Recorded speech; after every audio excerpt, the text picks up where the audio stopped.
नमस्कार, मैं एकता सिंह। स्वागत है आपका खबरों में आजकल में। जहानाबाद के काको स्थित मंडल कारा में बंदी कौलेश्वर चौधरी की सदर अस्पताल में इलाज के क्रम में मौत हो गई। मौत के बाद उसके परिजन व ग्रामीण का गुस्सा फूट पड़ा। आक्रोशित ग्रामीणों ने नगर थाना क्षेत्र के सदर अस्पताल के समीप सबके साथ NH 83 को जाम कर दिया। वहीं जाम से हाईवे पर वाहनों की लंबी कतार लग गई। सड़क जाम रोकने गई पुलिस से भी परिजन एवं ग्रामीण भीड़ गए और नोकझोंक करते हुए जबरन जाम कर दिया और जेल प्रशासन के खिलाफ जमकर नारेबाजी की।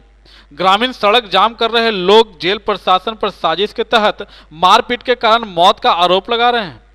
परिजनों ने जेल प्रशासन पर आरोप लगाते हुए जांच करने एवं मुआवजे की मांग को लेकर सड़क जाम कर दिया। इधर जाम की सूचना पर मौके पर पहुंचे SDPO अशोक कुमार पांडे ने आक्रोशित लोगों को समझाने में लगे रहे। मृतक कौलेश्वर चौधरी टेहटा ओपी क्षेत्र के कोहरा गांव का रहने वाला था, जो पिछले 2 महीनों से मारपीट एवं अटेम्प्ट टू मर्डर के मामले में बंद था। जेल में अचानक उसकी तबीयत खराब हुई तो उसे सदर अस्पताल में भर्ती कराया गया, जहां उसकी इलाज के क्रम में मौत हो गई। आइए हम आपको दिखाते हैं मृतक के परिजन, ग्रामीण एवं पुलिस के बीच में हुई नोकझोंक के कुछ अंश।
और जेल में लोग चले गए और ये अपने आप को खुद को सिलेंडर किए थे 1.5 महीना पहले और वो चले गए। उसके बाद ठीक थे लोग, आन जान लगा हुआ था, देखने के लिए भी जाते थे, तब तक ठीक थे। कल भी इनके पुतों वगैरह गए हॉस्पिटल में जेल में देखने के लिए, तब तक ये ठीक थे। अचानक इनका मृत्यु हो गया। फिर भी जेल अधिकारी किसी परिवार को नहीं बताया कि तबीयत खराब था या उसके कारण मृत्यु हुआ या कैसे मृत्यु हुआ, कोई इनका आता पता नहीं है। तो क्या लगता है आप लोग को? लगता है कि सोची समझी साजिश है और इनको मारा गया है आपसी रंजिश में। और जेल अधिकारी मिली भगत है, पैसा वैसा खा के और इनको मार दिया और इनको तीनों बच्चा अंदर है। हो सकता है कि उसको भी मरवा दिया जाए, तो इसका बारिश कोई बचेगा है नहीं। अच्छा, तो इसके लिए अभी आप लोग क्या किए? हाँ, इनका लाश जलाने वाला भी कोई नहीं है और ये मारा कैसे, जेल अधिकारी इसको पुष्टि करे और बताए कि मृत्यु तो कैसे हुआ। तो इसलिए क्या किए अभी आप लोग? हम लोग रोड को जाम कर रहे हैं। क्या मांग है आप लोग की? मांग है कि जेल अधिकारी बताए कैसे मरा और इनका जो मुआवजा है मुआवजा दिया जाए। और 3 को बच्चा इनका अंदर है, लाश जलाने वाला कोई भी नहीं है इसके गरीब के घर में, तो बच्चा को लाया जाए, बाहर लाया जाए। कहाँ के रहने वाले थे? ये कोहरा के रहने वाले हैं। कितना दिन से बंद है? ये 1.5-2 महीना पहले की बात है। क्या नाम था मृतक का? मृतक कौलेश्वर चौधरी नाम है। आपका क्या नाम? और मेरा नाम है राजीव कुमार हुआ, बगले क्या।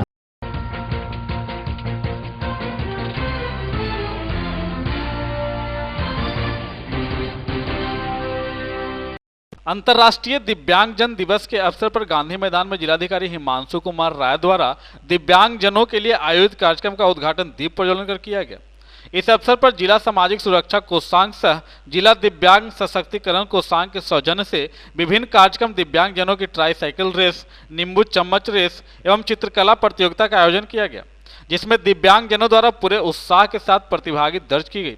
कार्यक्रम की शुरुआत दिव्यांगजन बच्चों द्वारा स्वागत गान कर किया गया। इसके पश्चात जिलाधिकारी द्वारा हरी झंडी दिखाकर ट्राईसाइकिल रेस का शुभारंभ किया गया तथा ट्राईसाइकिल रेस में विजेता हुए 3 प्रतिभागियों जिसमें प्रथम पुरस्कार अखिलेश कुमार, द्वितीय पुरस्कार चुनमुन कुमार एवं तृतीय पुरस्कार पंकज कुमार को दिया गया तथा रेस में उपस्थित हुए सभी प्रतिभागियों को मेडल देकर पुरस्कृत किया गया तथा उनके जोश और उत्साह की सराहना की गई। इस वर्ष अंतर्राष्ट्रीय दिव्यांगजन दिवस का विषय विश्व में कोविड-19 उपरांत दिव्यांग व्यक्तियों को समावेशी, सुलभ और टिकाऊ नेतृत्व एवं भागीदारी है। इसके उपलक्ष्य में विधानसभा चुनाव में स्वीप कोषांग में दिव्यांगजनों को मतदान हेतु जागरूकता कार्यक्रम के लिए बेहतर नेतृत्व करने तथा एथलेटिक्स खेल विद्या में उपलब्धि प्राप्त करने के लिए जिलाधिकारी द्वारा निर्वाचन PWD आइकन अजीत कुमार को ट्रॉफी देकर सम्मानित किया गया। नींबू चम्मच रेस में प्रतिभागिता दर्ज करने वाले नेत्रहीन बच्चियों को पुरस्कृत किया गया, जिसमें प्रथम पुरस्कार बेबी कुमारी, द्वितीय पुरस्कार निभा कुमारी तथा तृतीय पुरस्कार सोनी कुमारी को दिया गया। चित्रकला प्रतियोगिता में दिव्यांगजन बच्चों द्वारा विभिन्न संकल्पनाओं को चित्र के माध्यम से प्रदर्शित करने के लिए प्रथम पुरस्कार, द्वितीय पुरस्कार तथा तृतीय पुरस्कार दिया गया। इस अवसर पर बुनियाद केंद्र की रीमा सिन्हा द्वारा बुनियाद केंद्र में दिव्यांगजनों के लिए उपलब्ध सुविधाओं तथा संजीवनी वैन के बारे में जिलाधिकारी को जानकारी दी गई।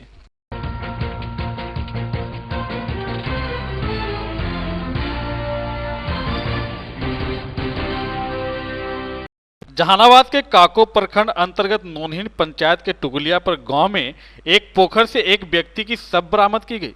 शव मिलने से पूरे इलाके में सनसनी फैल गई। शव की पहचान गांव के ही रहने वाले 45 वर्षीय माधुरी पासवान के रूप में हुई है। घटना के संबंध में बताया जाता है कि मृतक माधुरी पासवान बीते 2 दिनों से अपने घर से लापता था और उसके शव को गोहिया आहर से बरामद किया गया है।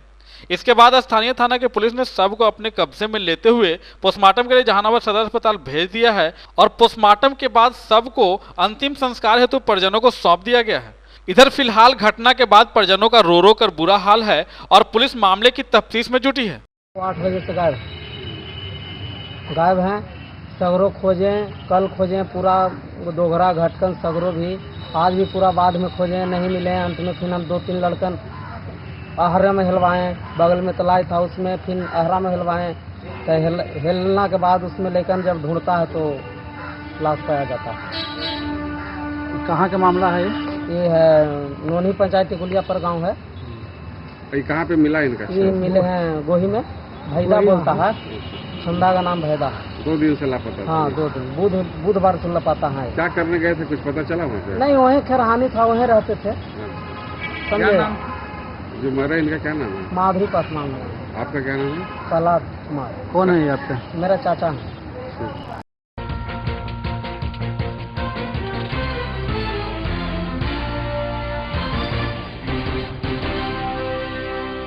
कोरोना महामारी की तीसरी लहर की रोकथाम और उससे लड़ाई की तैयारी जहानाबाद जिला प्रशासन की ओर से शुरू कर दी गई है। इसको लेकर डीएम सदर अस्पताल की सुरक्षा व्यवस्था, कोरोना संक्रमण के खतरे से निपटने को लेकर की जा रही तैयारी का जायजा लेने को लेकर डीएम सदर अस्पताल का औचक निरीक्षण किया। इस दौरान डीएम ने आपात कक्ष, OPD, ICU, Piku ward, SNCU, सदर अस्पताल परिसर स्थित एएनएम सेंटर में बने आइसोलेशन वार्ड सहित विभिन्न वार्डों का निरीक्षण किया।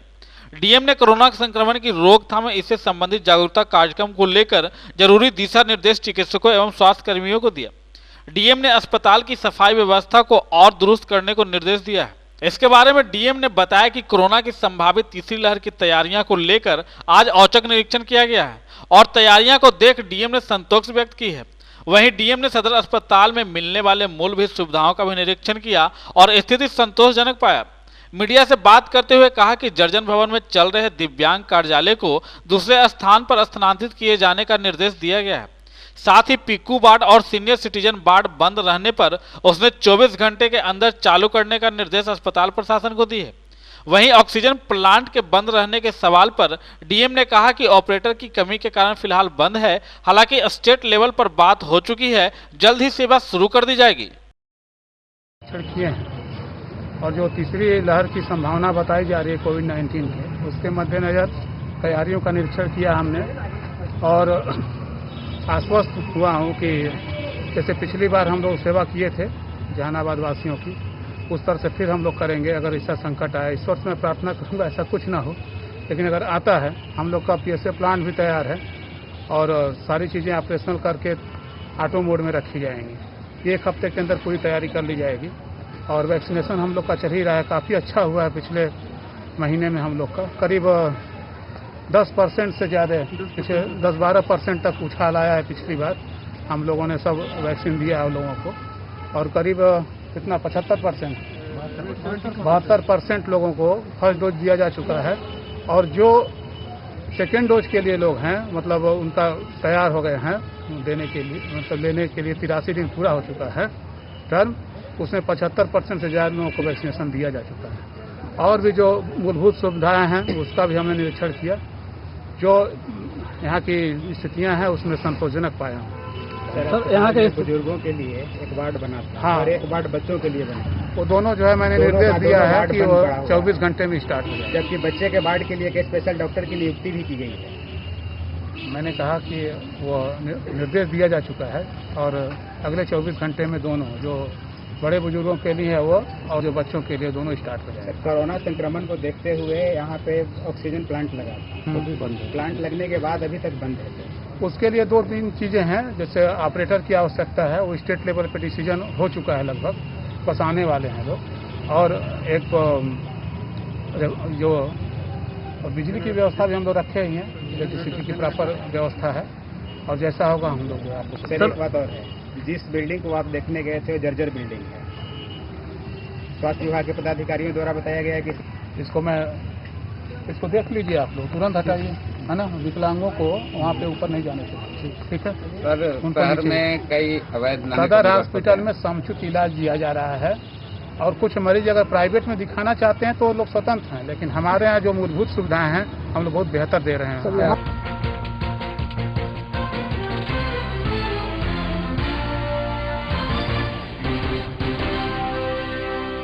सकुराबाद थाना क्षेत्र के मुरहरा में 2014 में मुरहरा गोपालपुर सड़क निर्माण में लगे रोड रोलर तथा जेसीबी को लेवी के लिए क्षतिग्रस्त करने वाले नक्सली को पुलिस ने गिरफ्तार किया है। गिरफ्तार नक्सली पटना जिले के सिगोड़ी थाना क्षेत्र के करौती गांव का रहने वाला रामचंद्र मोची उर्फ मुखिया रविदास है। गुप्त सूचना के आधार पर एसपी के निर्देश पर गठित टीम द्वारा सिगोड़ी से उसकी गिरफ्तारी की गई है। इस संबंध में अनुमंडल पुलिस पदाधिकारी अशोक कुमार पांडे ने बताया कि गिरफ्तार नक्सली मुख्य रूप से लेवी वसूलने का काम करता था। इसके घर हार्डकोर नक्सलियों की बैठक होती थी। यह नक्सलियों का बैठक अपने घर में सुनिश्चित कराता था। गिरफ्तार नक्सली गुड्डू शर्मा लालदास मोची जैसे नक्सलियों का सहयोगी रहा है। उन्होंने बताया कि एसपी के निर्देश पर गठित टीम द्वारा, जिसमें सकुराबाद थाना अध्यक्ष राजकिशोर प्रसाद भी शामिल थे, उसकी गिरफ्तारी की गई है। गिरफ्तार नक्सली पर सकुराबाद थाने में 2 तथा परसबिघा थाना में 1 मामला दर्ज है। सकुराबाद थाना में दर्ज मामले में वह वांटेड था। उसके घर में नक्सलियों की बैठक हो रही थी। इसी दौरान पुलिस द्वारा रेड किया गया और आर्म्स के साथ लोगों की गिरफ्तारी की गई है। इससे संबंधित मामले सकुराबाद थाने में दर्ज है। एसडीपीओ ने बताया कि इसके घर पर नक्सलियों की जुटान होती थी, वहीं नक्सली घटनाओं को अंजाम देने का खाका तैयार किया जाता था। देखिए 2015 में मुरहरा में सकुराबाद में सड़क का निर्माण हो रहा था। सड़क निर्माण एजेंसी के जितने भी जेसीबी वगैरह थे उनको फूंक दिया गया था नक्सलियों के द्वारा। उस कांड में एक फरार नक्सली था रामचंद्र मोची उर्फ मुखिया रविदास, उसकी अरेस्टिंग सिगोड़ी पटना से हुई है जी। और ये जहानाबाद के अन्य कांडों में वांछित था। सकुराबाद के 2-3 कांड थे इस पर, परसबिघा के भी कांड थे। पूर्व भी ये नक्सली जेल जा चुका था, लेकिन इधर 2 वर्षों से ये फरार चल रहा था और गुप्त सूचना हम लोगों को रात मिली थी, जिसके आधार पर इसकी गिरफ्तारी की गई है। कुछ बरामद भी हुए सर? नहीं, मुख्य रूप से ये इसके यहाँ मीटिंग्स होती थी और उसी लेवल पर ये काम करता था। तो सर कितने मामले लंबे थे अब तक सर जिले का? अभी तक तो 4 कांडों में ये फरार था। 10-12 कांड में ये पूर्व से रहा है और पर चार्जशीटेड रहा है ये। तो किस तरह के मामले रहे सर इस पर? नक्सली से ही संबंधित मामले हैं, नक्सली कांडों में ही ये रहा।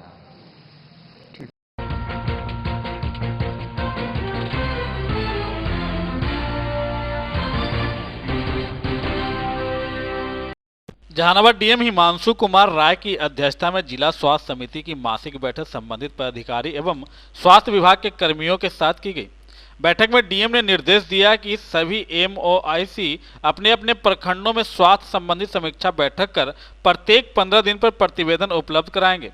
बैठक में उन्होंने सिविल सर्जन को निर्देश दिया कि सदर अस्पताल में कार्यरत एएनएम तथा प्रशिक्षु एएनएम को रोस्टर के अनुसार ड्यूटी लगाएं। साथ ही लेबर रूम में प्रशिक्षित एएनएम को रोस्टर के अनुसार ड्यूटी लगाई जाए। बैठक में डीएम ने आशा को शीघ्र सरकार द्वारा मानक प्रोत्साहन राशि के लिए भुगतान करने का निर्देश दिया। बैठक में डीएम ने बताया कि 4 दिसंबर को कोविड-19 का महाअभियान चलाया जाएगा, जिसमें जिले के समस्त संलग्न पदाधिकारी एवं संलग्न कर्मी पूरी तत्परता के साथ कार्य करेंगे। इसमें आशा, जीविका दीदी, आंगनवाड़ी सेविका, सहायिका, विद्यालय के शिक्षक आदि को निर्देश दिया गया है। बैठक में डीएम ने सख्त निर्देश दिया कि सभी स्वास्थ्य केंद्रों पर सभी आवश्यक दवा उपलब्ध कराई जाए।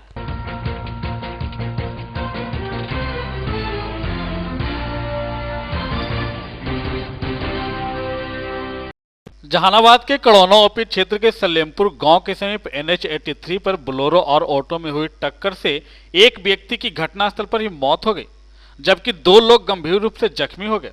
घायल सभी का इलाज जहानाबाद सदर अस्पताल में कराया जा रहा है। आपको बताते चले कि घटना शाम की है, जहां पटना के राष्ट्रीय मार्ग के पटना गया जिले के बॉर्डर के समीप सलेमपुर गांव के समीप बोलेरो और ऑटो की टक्कर में ऑटो चालक की घटनास्थल पर ही दर्दनाक मौत हो गई, जबकि 2 लोग गंभीर रूप से जख्मी हो गए। आनन फानन में घायलों को इलाज के लिए जहानाबाद सदर अस्पताल में भर्ती कराया गया। घटना के संबंध में बताया जाता है कि ऑटो पर सवार सभी लोग नदौल से अपने गांव सलेमपुर आ रहे थे। इसी दरमियान विपरीत दिशा से जा रही तेज रफ्तार बोलेरो ने जोरदार टक्कर मार दिया। मृतक सुनील कुमार यादव सलेमपुर गांव का रहने वाला बताया जाता है। वह घटना से आक्रोशित ग्रामीण ने सब के साथ NH 83 को घंटों जाम कर मुआवजे की मांग पर अड़े थे। इधर जाम की सूचना मिलने पर पुलिस मौके पर पहुंच गई और काफी मशक्कत के बाद समझाने बुझाने के बाद जाम को समाप्त कराया गया। फिलहाल पुलिस मामले की जांच में जुटी है। घटना के बाद परिजनों का रो रो कर बुरा हाल है। होटल चलाते हैं नदौल में, वहाँ से घर आ रहे थे अपने बाल बच्चा के लिए। घर पे आ रहे थे, जहाना जैसे बॉर्डर टप पे जहानाबाद में टप पे गाड़ी लगता है मंदिर पुजन, वहाँ पर ही कुल्ली कलारी कर रहे थे। रोड टप पे जैसे एक्सीडेंट कर दिया, जैसे साइड कर रहे थे वैसे ही ठोक दिया गाड़ी वाला। तो गाड़ी वाला ठोक दिया। ये कहाँ के रहने वाले थे, क्या नाम था इनका? सलेमपुर का रहने वाले हैं। इनका नाम सुनील कुमार हुआ। इनका पिता का नाम स्वर्गीय राम परवेश यादव। डेली काम करने के लिए नदौल जाते थे? जी, नदौल होटल खुले हुए थे, ऐसे अपना मजदूरी करते थे होटल में रहकर। कितना बजे की घटना है? ये घटना आधा 1 घंटा पहले। आप कौन हुए उनके? मैं उनका अक्षी हूँ, मेहमान। मृतक का क्या नाम था? मृतक का नाम सुनील कुमार। आपका क्या नाम हुआ? मेरा भोला कुमार। बाजार है, बाजार से आ रहे थे है ना, सलेमपुर के समीप, और टेम्पू से आ रहे थे। यही बीच में 2 से 3 व्यक्ति थे। ये बीच में आके गाड़ी वाला ने धक्का मार दिया। इसके कारण चिकित्सक हॉस्पिटल में लाख बार घोषित कर दिया। कहाँ के रहने वाले थे, क्या नाम था उनका? निवासी हैं, कोई गरीब मजदूर हैं और मजदूरी कर करके मतलब आ रहे थे। क्या नाम हुआ आपका? बुद्धा यादव उर्फ अजीत कुमार।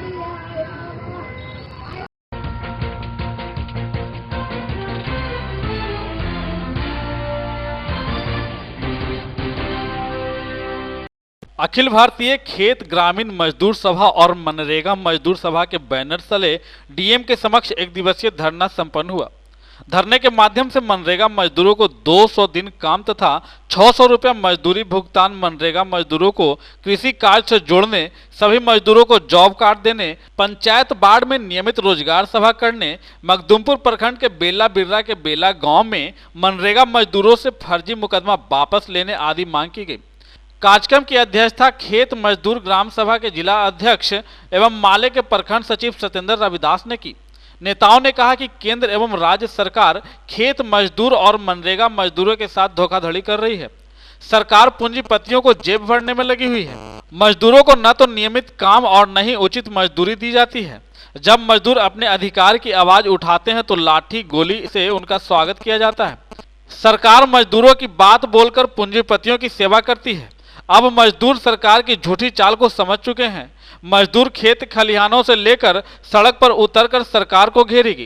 कार्यक्रम में मुख्य वक्ता के तौर पर माले जिला सचिव श्रीनिवास शर्मा भी मौजूद थे। ये खेत ग्रामीण मजदूर सभा एवं मनरेगा मजदूर सभा के द्वारा 1 दिवसीय धरना के द्वारा मांग करने हैं। धरना के माध्यम से जो केंद्र की सरकार हो या बिहार की सरकार हो, मजदूरों को जो जिस तरह से छटनी कर रहे हैं और काम नहीं दिया जा रहा है।